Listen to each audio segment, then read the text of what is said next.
হঠাৎ তীব্র ঝাঁকুনি, চোখের সামনেই ধসে পড়তে শুরু করে ভেনিজুয়েলার প্রধান আন্তর্জাতিক বিমানবন্দর মাইকুয়েটিয়া এয়ারপোর্টের একটি অংশ।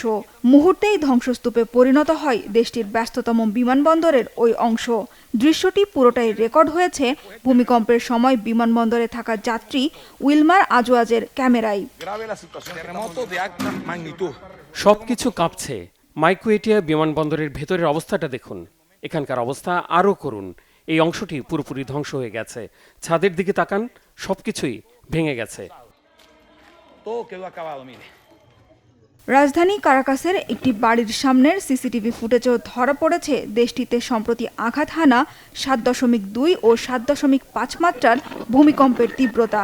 হঠাৎই বাড়ির সামনে দাঁড়িয়ে থাকা গাড়ি দুটি তীব্র ঝাঁকুনিতে দুলতে শুরু করে। পরিস্থিতির আকস্মিকতা বুঝে উঠতে না পেরে স্থানীয় বাসিন্দাদের এদিক সেদিক ছোটাছুটি করতে দেখা যায়। 1 মিনিটেরও কম সময়ে কারাকাস সহ আশেপাশের শহরগুলো পরিণত হয় ধ্বংসস্তূপে।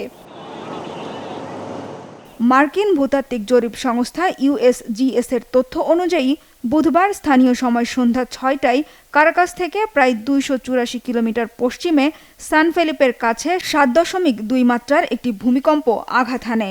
এর মাত্র 39 সেকেন্ড পর কারাকাস থেকে প্রায় 293 কিলোমিটার পশ্চিমে ইউমারের কাছে আঘাত হানে 7.5 মাত্রার দ্বিতীয় ভূমিকম্পটি। কারাকাসের কাছে উৎপত্তি হলেও ভূমিকম্প দুটির তীব্রতায় কেঁপে ওঠে প্রতিবেশী কলম্বিয়া ও ব্রাজিল সহ বেশ কয়েকটি দেশও। ভূমিকম্প থেমে যাওয়ার পরও ভেনিজুয়েলা জুড়ে 20টি আফটারশক হয়েছে বলে জানিয়েছেন দেশটির ভারপ্রাপ্ত প্রেসিডেন্ট ডেলসি রদ্রিগেজ। ভূমিকম্পের পর সুনামির আশঙ্কায় দেশটিতে জরুরি অবস্থা ঘোষণা করেছে সরকার। আফটারশক আর সুনামির আশঙ্কার মধ্যেই ধসে পড়া ভবনের নিচে আটকা পড়াদের উদ্ধারে অভিযান চালাচ্ছে উদ্ধারকারীরা।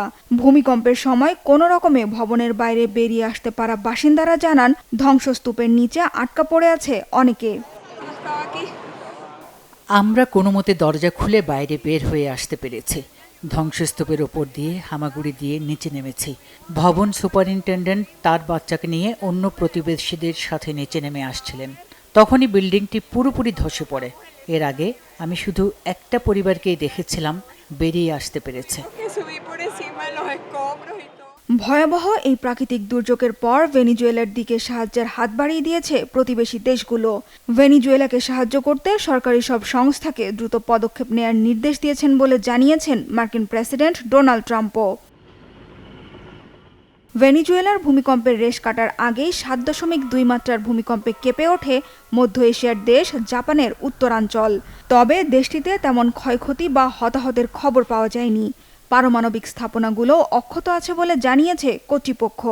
সুনামির আশঙ্কা না থাকলেও দুর্যোগ পূর্ববর্তী সব ধরনের প্রস্তুতি নিয়ে রেখেছে জাপান সরকার। সানজিদা ইসলাম তন্নি, বাংলা ভিশন, নিউজ ডেস্ক।